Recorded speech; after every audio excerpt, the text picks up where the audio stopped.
এই যে হলো জাতীয় স্মৃতিসৌধ, আর এটার সামনে এরকম একটা সুন্দর ফুলের বাগান করা হয়েছে সৌন্দর্য বাড়ানোর জন্য।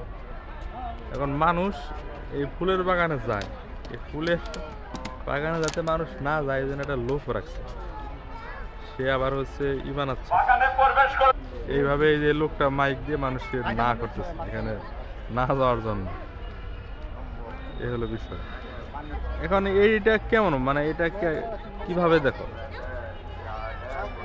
এর কি মানুষকে না করতে হবে তারপরে ভিতরে যাবে না? বিষয়টা কি এরকম? মানুষ তো এইখানে একটা মানুষের ঐতিহাসিক একটা জায়গা, এখানে এসে এখানে বাগানের ভিতরে ঢুকে ফুল ছিঁড়বে কেন? এরকম সচেতনতা কবে তৈরি হবে? ফুলের বাগান থাকলে তো মানুষ ঢুকবই।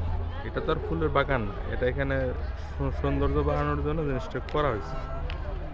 এখানে মানুষ ঢুকবে কেন? মানুষের অপরাধ করার প্রবণতা থাকে, এই কারণে হতে পারে। এই স্মৃতিসৌধের মধ্যে ওই সব অপরাধ করার প্রবণতা কাজ করবে? তা না হলে এইটা এই যে বিভিন্ন যে ময়লা দেখতেছি আমরা, টিস্যু মিস্যু ফালাইয়া রাখছে সব কিছু, বাদামের খোসা, প্লাস্টিক, এই কারণেই তো রাখছি। তাছাড়া আমি কোনো কারণ দেখি না। বিষয়টা মানতে পারলাম না আমি। মানুষের সচেতনতার অভাব।